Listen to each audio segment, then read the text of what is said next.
علامہ اقبال۔ شیخ نور محمد کے منجھلے بیٹے علامہ اقبال شاعر مشرق، عاشق رسول، مرید رومی، کلام جن کا ماخوذ قرآن، 1875 میں سیالکوٹ میں پیدا ہوئے۔ سیالکوٹ، لاہور، یورپ اور پھر جرمنی سے PhD کی ڈگری حاصل کی۔ مولانا غلام حسن اور آرنلڈ جیسے اساتذہ سے تعلیم حاصل کی۔ ایک مذہبی گھرانے میں پیدا ہوئے۔ صبح اٹھ کر روزانہ تلاوت کلام پاک ان کا معمول تھا۔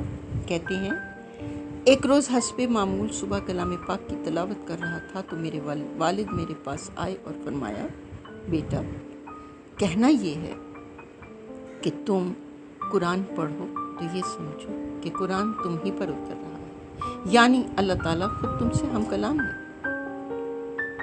یہ تھا وہ تخم جو اقبال کے دل میں بویا گیا اور جس کی تناور شاخیں پہنائے عالم میں ان کے کلام کی شکل میں پھیلی۔ تیرے ضمیر پہ جب تک نہ ہو نزول کتاب، تیرے ضمیر پہ جب تک نہ ہو نزول کتاب، گرہ کشا ہے نہ رازی نہ صاحب کشا۔ 1924 میں ان کا پہلا مجموعہ کلام بانگ درا شائع ہوا۔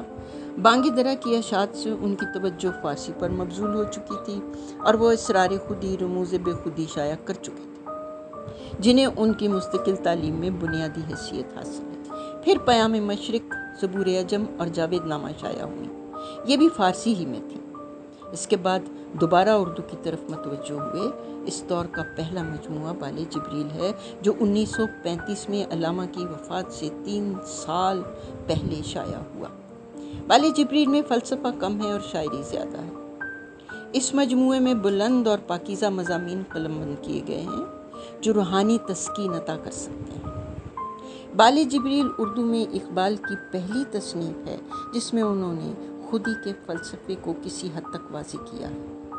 تغزل کے حساب سے یہ کتاب اردو ادب میں بہت بلند مرتبہ رکھتی ہے۔ اقبال نے زندگی کے بعض اہم مسائل کو مرشد رومی کے اشعار سے حل کیا ہے۔ ان کی عظمت کا اعتراف کرتے ہوئے کہتے ہیں، نہ اٹھا پھر کوئی رومی عجم کے لالا زاروں سے، نہ اٹھا پھر کوئی رومی عجم کے لالا زاروں سے، وہی آب و گلے ایراں وہی تبریز ہے ساکی۔ یہ درست ہے کہ بال جبریل میں عنوانات اور مضامین کا تنوع بانگ درا جیسا نہیں، لیکن اس کتاب میں اقبال کی اصل تعلیم زیادہ واضح اور روشن نظر آتی ہے، اور یہ بھی ان کی فطری کمالات کی دلاویزی و معجز نمائی ہے۔ حقائق حیات کو شعر کے لباس میں پیش کرنا سہل نہیں۔ اس نقطۂ نگاہ سے بال جبریل میں اقبال عظمت کی بلندیوں پر دکھائی دیتے ہیں۔ بال جبریل کی تعلیم کا خلاصہ سرورق والے شعر سے واضح ہے۔ اٹھ کے خورشید کا سامان سفر تازہ کریں، اٹھ کے خورشید کا سامان سفر تازہ کریں، نفس سوختہ شام و سحر پیدا کریں۔ وہ زندگی کے نئے آفتاب کی نمو کا پیغام دے رہے ہیں تاکہ اس دنیا کے شام و سحر کی بے کیفی ختم ہو اور ان میں تازگی و شادابی کی نئی شان جلوہ گر ہو جائے۔ بال جبریل غزلوں، نظموں اور رباعیات سے مزین ہے۔ شامل نصاب غزل ان کے کتاب کے دوسرے حصے سے لی گئی ہے۔ جب عشق سکھاتا ہے آداب خودآگاہی، کھلتے ہیں غلاموں پر اسرار شہنشاہی۔ جب عشق سکھاتا ہے آداب خودآگاہی، کھلتے ہیں غلاموں پر اسرار شہنشاہی۔ غزل کے مطلع میں یعنی کہ پہلے شعر کے پہلے مصرعے میں اقبال نے عشق اور خودآگاہی کا ذکر کیا ہے۔ کلام اقبال میں جذبہ عشق ایک اہم ترین ادبی اصطلاح کے طور پر استعمال کیا گیا ہے۔ ان کے نزدیک عشق کا مفہوم روایتی شاعری کے بالکل برعکس ہے۔ ان کے یہاں عشق کسی شے کو اپنے اندر جذب کر لینے اور اسے اپنا جزو حیات بنا کر اپنا لینے کا نام ہے۔ ان کے نزدیک عشق اس قوت حیات سے عبارت ہے جو اپنی اصل کی طرف رجوع کرنے کے لیے درکار ہے۔ فلسفہ خودی، خدا گاہی، خود شناسی، اقبال کا فلسفہ خودی عام معنوں سے بالکل مختلف ہے۔ ان کے یہاں تکبر، غرور، انا کے معنوں میں استعمال نہیں ہوتا، بلکہ اپنی ذات کی پہچان کو وہ خود ہی کہتے ہیں۔ قرآن پاک میں ارشاد ہوا ہے، جس نے اپنے نفس کو پہچان لیا اس نے اپنے رب کو پہچان لیا۔ انسان کی اصل اس رب کی پرچھائی ہے۔ رب نے اسے کالی کھنکھناتی مٹی سے بنا کر اپنے نور کے قطرے سے اس میں روح پھونک دی۔ تو جب ہم عشق کے جذبے کی بدولت اپنی اصل کی طرف رجوع کرتے ہیں تو اپنے نفس کی پہچان کرتے ہیں۔ کیوں؟ وہ جو ایک قطرہ روح کی شکل میں ہمارے اندر موجود ہے، پہلے ہم اس کو پہچانتے ہیں اور پھر اپنے رب تک پہنچتے ہیں۔ عشق انسان کو حقیقی زندگی عطا کرتا ہے۔ خدا تعالیٰ نے انسانی ہستی میں رحمانی و یزدانی صفات رکھی ہیں۔ پھر وہی کہوں گی، کیونکہ اس نے اپنے نور کا ایک قطرہ ہمارے اندر ڈالا تو ایک ذرے کے برابر ہی صحیح وہ والی خصوصیات تو ہمارے اندر موجود ہے نا، اسی لیے اس نے ہمیں اپنا نائب بنایا اور اشرف المخلوق کہا۔ اور ان باتوں کا شعور انسان کو کب حاصل ہوتا ہے؟ جب اسے عشق اور لگن کے ساتھ خدا گاہی یعنی خود شناسی حاصل ہو جاتی ہے۔ غزل کے اس مطلع میں اقبال نے اپنے تصور عشق اور تصور خودی کو موضوع سخن بنایا ہے۔ وہ کہتے ہیں، عشق انسان کو خودی کے آداب سکھاتا ہے، اور جب وہ اپنے نفس سے آگاہ ہو جاتا ہے تو اس پر غلامی کے عالم میں بھی شہنشاہی کے راز واہ ہونا شروع ہو جاتے ہیں۔ گویا خودی ترک غلامی کا سب سے پہلا درس ہے۔ اللہ نے انسان کو آزاد پیدا کیا تو وہ کسی کی غلامی کیوں اختیار کرے؟ اسے نیابت الہی کا رتبہ عطا کیا گیا ہے تو وہ کیوں اس رتبے کو حاصل نہ کرے؟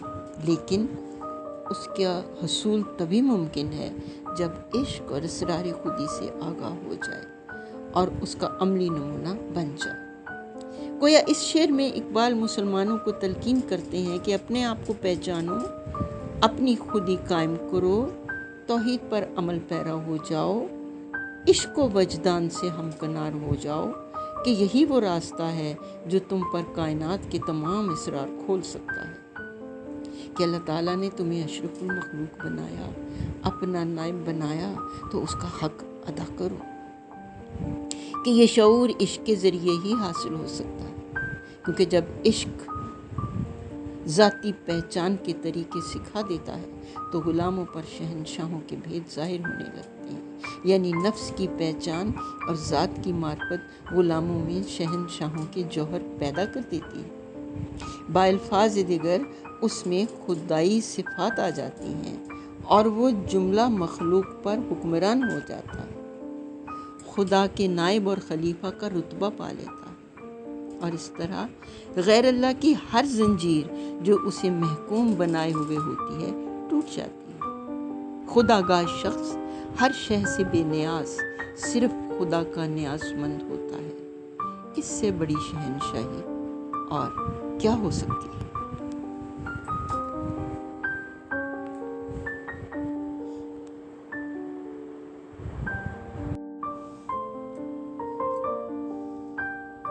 غزل کا دوسرا شعر، عطار ہو، رومی ہو، رازی ہو، غزالی ہو، کچھ ہاتھ نہیں آتا بے آہے سحرگاہی۔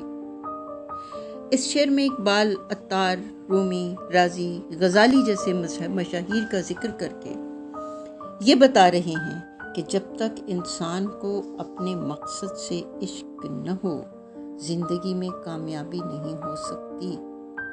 جب بندہ اپنے اللہ اور رسول سے بیعت کر کے اللہ کا ہو جاتا ہے تو پھر وہ جو چاہتا ہے اللہ بھی وہی چاہتا ہے۔ ہاتھ ہے اللہ کا، بندہ مومن کا ہاتھ۔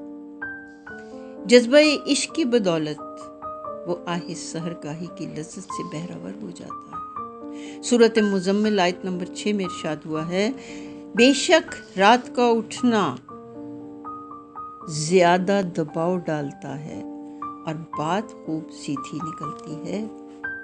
سورۃ بنی اسرائیل، اور رات کے کچھ حصے میں تہجد کرو، یہ خاص تمہارے لیے زیادہ ہے، قریب ہے کہ تمہیں تمہارا رب ایسی جگہ کھڑا کر دے جہاں سب تمہاری حمد کریں۔ اس شعر میں 4 مشاہیر کا ذکر کیا گیا ہے۔ خواجہ فرید الدین عطار جو تصوف اور فارسی شاعری میں کمال رکھتے تھے، مولانا جلال الدین رومی جن کی عظیم مثنوی کو فارسی زبان کا قرآن کہا گیا، 7 قرآن در زبان پہلوی، اقبال کے پیر و مرشد تھے۔ شیخ فرید الدین رازی منطق اور فلسفہ کے استاد کامل، اور امام غزالی جو فلسفہ اور حکمت کے بہت بڑے استاد تھے۔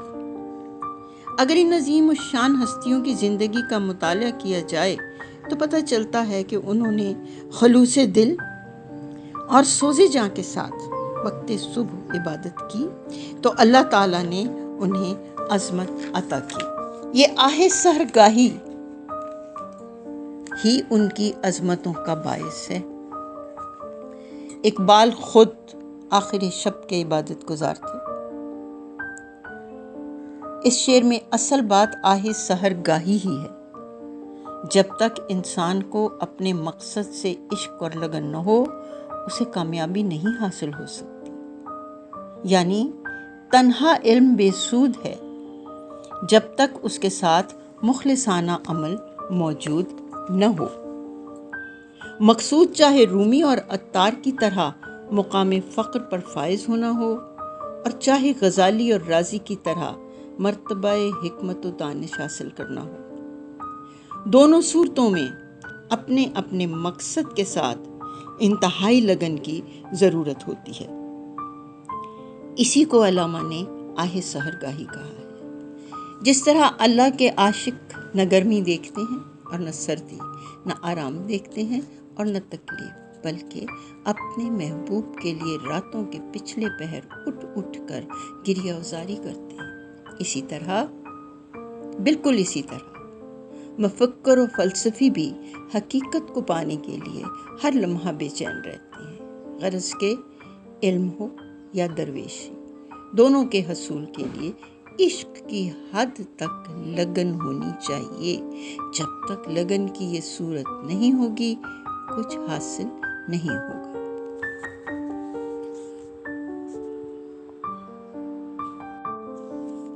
غزل کا اگلا شعر، نومید نہ ہو ان سے اے رہبر فرزانہ، کم کوش تو ہیں لیکن بے ذوق نہیں راہی۔ اس شعر میں اقبال مسلمان بالخصوص مسلم نوجوان کو باذوق قرار دیتے ہوئے قائدین سے توقع رکھتے ہیں کہ وہ نہایت عقل مندی سے انہیں محنت کرنے کا عادی بنائیں گے۔ کہتے ہیں، اے صاحب عقل و خرد رہنما، تو اپنے پیچھے چلنے والوں سے مایوس نہ ہو، وہ اگرچہ تن آسان ہیں لیکن اور ذوق اور جذبوں سے خالی نہیں۔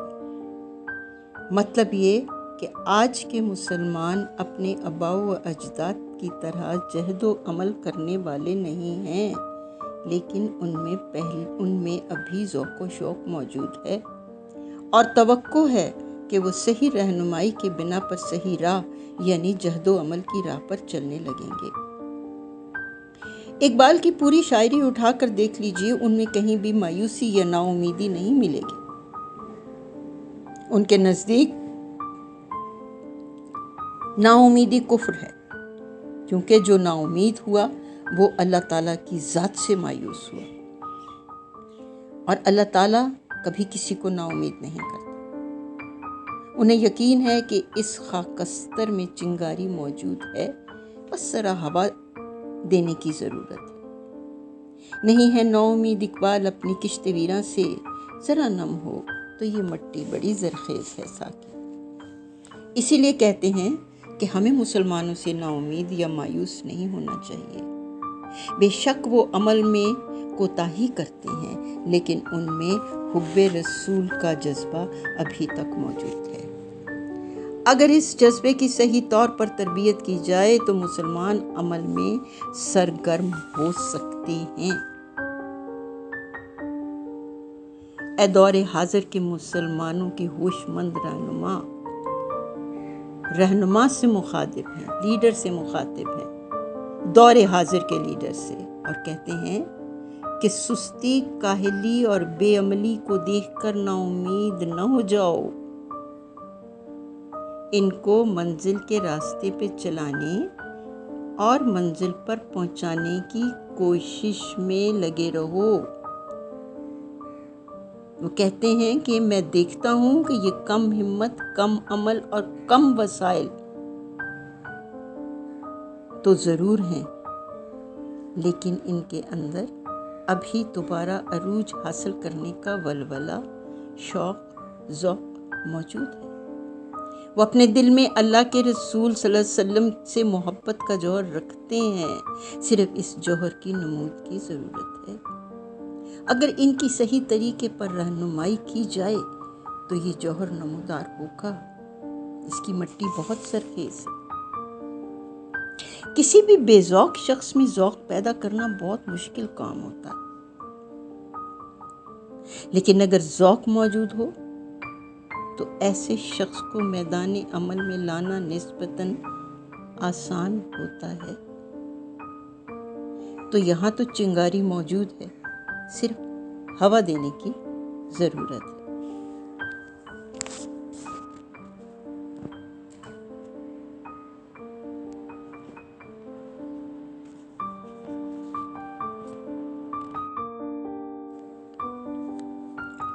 اے طائر لاہوتی، اس رزق سے موت اچھی جس رزق سے آتی ہو پرواز میں کوتاہی۔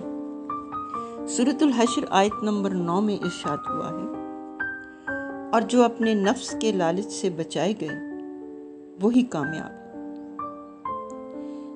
غیر اللہ کی محتاجی نفس کے لالچ کی وجہ سے ہوتی ہے، جو انسان کو اس کی بلندی سے گرا دیتی ہے، اور وہ لوگ جو اس لالچ سے بچ جاتے ہیں وہی کامیاب ہے۔ طائر لاہوتی، لاہوت کا پرندہ۔ علم تصوف میں روحانی ترقی کی آخری منزل لاہوت ہے، یعنی وہ مقام جہاں ذات باری تعالیٰ کے سوا کچھ نہیں ہوتا۔ گویا لاہوت کا مطلب ہے انتہائی بلند مقام، اور طائر لاہوتی وہ پرندہ جو روحانی ترقی کی بلند ترین مقام پر اڑنے والا ہو، یعنی طائر لاہوتی سے مراد مسلمان ہے۔ گویا یہاں پر طائر لاہوتی سے مراد مسلمان ہے، اور لاہوت تصوف کی اصطلاح ہے۔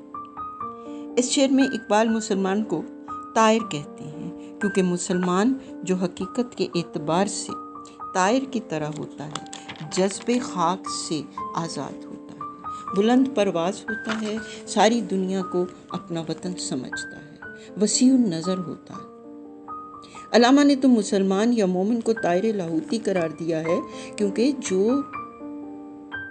صحیح مسلمان یا صحیح مومن ہوتا ہے وہ بلند پرواز پرندے شاہین کی طرح خاک سے پیوند نہیں رکھتا، زمین پر اپنی روزی تلاش نہیں کرتا، وہ آسمان کی فضاؤں میں اپنا شکار تلاش کرتا ہے، گدھ کی طرح مردار نہیں کھاتا۔ مسلمان شاہین کی طرح بلند پرواز ہی نہیں ہوتا، بلند نظر، بلند خیال، بلند فطرت بھی ہوتا ہے۔ اس کی نظر برسوتی زمینی جہان والی، اس کی نظر برسوتی یعنی زمینی جہان پر نہیں ہوتی، بلکہ عالم بالا، عالم لاہوت پر ہوتی ہے۔ مسلمان اگر واقعی لاہوتی مقام پر ہے تو وہ اپنے رزق کی تلاش عالم ناسوت میں نہیں کرتا، یعنی ایسے رزق کو قبول نہیں کرتا جس سے اس کی بلند پروازی میں فرق آتا ہو، جس سے اس کی حمیت اور غیرت کو دھچکا لگتا ہو۔ ایسی روزی سے تو وہ بھوکا رہ کر مر جانا پسند کرتا ہے۔ علامہ مسلمان کو اس کا یہ مقام یاد دلا کر کہہ رہے ہیں، تن کی خاطر من نہ بیچ، خدا کا بندہ غلام بننے کی بجائے دنیا کا بندہ بن جا۔ مسلمان کا مقصد حیات تو اس بلند روحانی مقام کا حصول ہے جہاں پہنچ کر اس کے اندر اللہ کی صفات کا پرتو نظر آنے لگے۔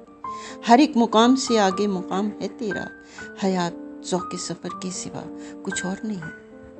تو اس صورت میں اے مسلمان، جس رزق سے تیری پرواز میں خلل پیدا ہو، کمی آتی ہو، اس سے موت اچھی۔ گویا جس رزق کے حصول کے لیے انسان راہ حق سے ہٹ جائے وہ حقیقی زندگی کے لیے سود مند نہیں۔ جب آپ مقصد حیات سے محروم ہو جائیں تو پھر وجود اور عدم دونوں برابر ہو جائیں گے۔ دراصل انسان کے لیے اس دنیا میں سب سے بڑی آزمائش ہی رزق ہے۔ اسی کی خاطر لوگ اپنے اصول چھوڑ دیتے ہیں۔ اس لیے جو رزق انسان کو راہ حق سے برگشتہ کرتے اسے قبول کرنے کے بجائے مر جانا بہتر۔ قوم کی بدبختی یہ ہے کہ آج روئے زمین پر کوئی خطہ ایسا نہیں جہاں صدق مقال اور عقل حلال یہ دونوں نعمتیں میسر آ سکیں۔ حالانکہ دین اسلام کی بنیاد ہی ان دو چیزوں پر رکھی گئی۔ پیٹ کی خاطر دوسروں کی غلامی کرنا کس قدر مذموم ہے۔ دل کی آزادی شہنشاہی، شکم سامان موت، فیصلہ تیرے ہاتھوں میں ہے، دل یا شکم۔ گویا جس رزق کے حصول سے آدمی راہ حق سے ہٹ جائے وہ حقیقی زندگی کے لیے سود مند نہیں۔ اس لیے بہتر ہے انسان موت کا شکار ہو جائے۔ کہتے ہیں داراؤ سکندر سے وہ مرد فقیر اولا ہو جس کی فقیری میں بوئے اسد اللہ۔ جس درویش کی درویشی میں حضرت علی مرتضیٰ کی جھلک نمایاں ہو وہ درویش دارا اور سکندر جیسے بادشاہوں سے افضل ہے۔ دارا اور سکندر دو مشہور بادشاہ۔ دارا ایران کا بادشاہ رہا، اسے سکندر یونانی کی فوجوں کا سخت مقابلہ کیا لیکن شکست کھا کر فرار ہو گیا اور راستے میں باختر کے گورنر کے ہاتھوں قتل ہو گیا۔ سکندر فیلکوس مقدونیہ یعنی یونان کا بادشاہ، جسے فاتح عالم کہا جاتا ہے، جس نے لوہے کو جلا پالش دے کر آئینہ بنایا۔ دنیا کے مشہور حکیم اور دانا فلسفی اس کے زمانے میں موجود۔ بوئے اسد اللہ، اسد الہی ہونے کی خوشبو یا جھلک۔ اسد اللہ بمانی اللہ کا شیر، حضرت علی کا لقب، جنہوں نے اپنی انتہائی جرأت اور دلیری کے ساتھ بڑی سادگی اور فقیرانہ زندگی بسر کی۔ حضرت علی کی زندگی اور ان کا فقر اقبال کے نزدیک ایک کسوٹی ہے اور معیار ہے جس پر وہ ہر اہل اللہ کو پرکھتے ہیں، اور جو اس رنگ میں رنگا ہوا نظر آتا ہے اقبال اسے آئیڈیل تصور کرتا ہے۔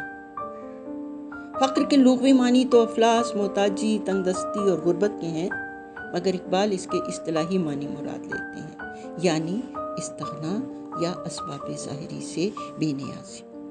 کہتے ہیں حضرت علی کی زندگی سے تھوڑا سا استغنا حاصل کرنے والے غلام بھی جلیل القدر بادشاہوں سے بہت درجہ بہتر ہیں۔ مثال دارا اور سکندر کی دیتی ہیں۔ مطلب واضح ہے کہ دنیا کے بڑے بڑے بادشاہوں سے وہ فقیر مرتبہ کے لحاظ سے افضل ہے جس کی فقیری میں حضرت علی کی زندگی کا رنگ جھلکتا ہو۔ تیری خاک میں ہے اگر شرر تو خیال فقر و غنا نہ کر، کہ جہاں میں نان شعیر پر ہے مدار قوت ہے دل۔ حضرت علی کی زندگی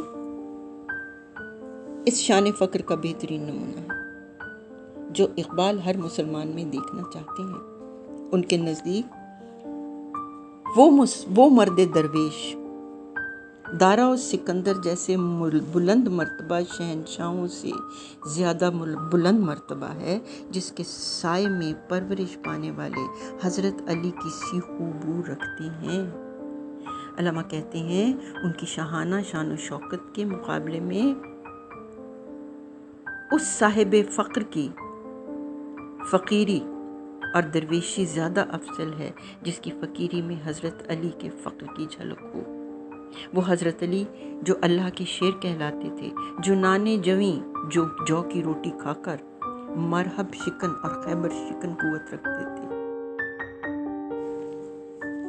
اور اس غزل کا آخری شعر: آئینے جواں مردی حق کوئی ہو بے باکی، آئینے جواں مردی حق کوئی ہو بے باکی، اللہ کے شیروں کو آتی نہیں روباہی۔ جوان مردوں کا شیوا یہ ہے کہ سچی بات کہیں اور کسی سے نہ ڈرے، اور اللہ کے شعر میں ان کے لیے لومڑی کے طور طریقے زیبا نہیں، جو مکر و فریب کاری میں رسوائے عام ہے۔ حق کوئی سچی بات، روباہی لومڑی پن، مکاری و عیاری۔ یہ شعر دراصل بوئے اسد اللہ کی تشریح ہے۔ وہ مومن کی خوبیاں بیان کرتے ہوئے کہتے ہیں، ایک مومن کی زندگی کے قانون یہ ہے کہ وہ ہمیشہ سچ بولتا ہے اور ہمیشہ حق بات کہتا ہے۔ اس حق گوئی و حق پرستی میں کسی سے نہیں ڈرتا۔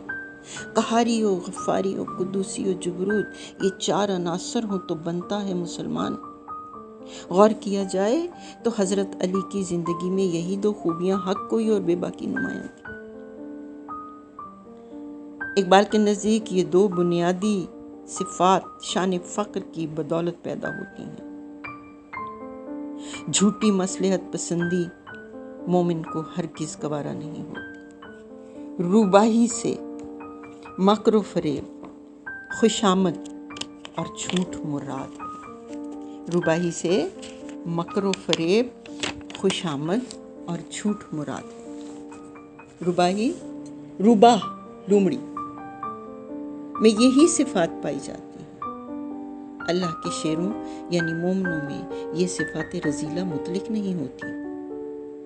اقبال نے یہ شعر دراصل سیرت حضرت علی کے تناظر میں لکھا ہے اور بتایا ہے کہ حق کوئی اور بے باکی کا آئین صفات شان فخر ہی کی بدولت اپنایا جاتا ہے۔ سورہ یونس میں ارشاد ہوا ہے، سن لو بے شک اللہ کے ولیوں پر نہ کچھ خوف ہے نہ غم، جو ایمان لائے اور تقوی اختیار کرتے ہیں۔ ولی کی اصل ولا سے ہے جو قرب و نصرت کے معنی میں ہے، اس لیے ولی اپنے اللہ کے قرب کی وجہ سے ہر وقت نصرت والا ہوتا ہے۔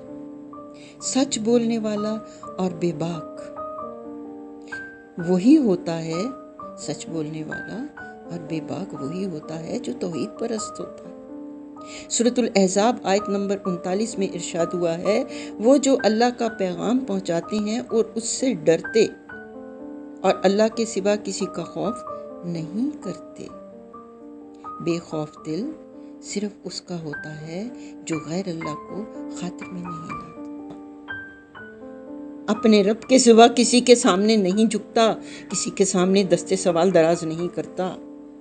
گویا اللہ کے شیروں کے لیے ہر خوف اور خطرے کے مقابلے میں اللہ کافی ہے۔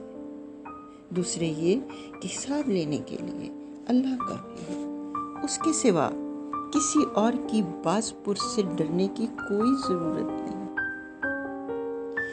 جو مسلمان جواں مرد ہوتے ہیں یعنی حق کے لیے باطل سے لڑنے کی طاقت رکھتے ہیں، رہے حیات میں پختہ کار اور مضبوط عزائم و عمل کے مالک ہوتے ہیں، وہ آزمائش کی مشکل ترین گھڑی میں بھی سچ بولنے سے نہیں ڈرتے۔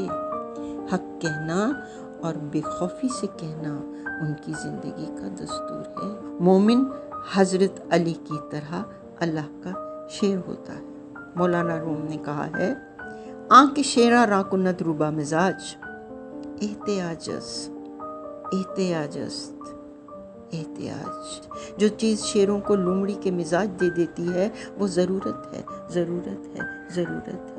یعنی جب ہم روزی روٹی کی خاطر دوسروں کے آگے ہاتھ پھیلاتے ہیں تو ہمارے اندر لومڑی کا مزاج پیدا ہو جاتا ہے۔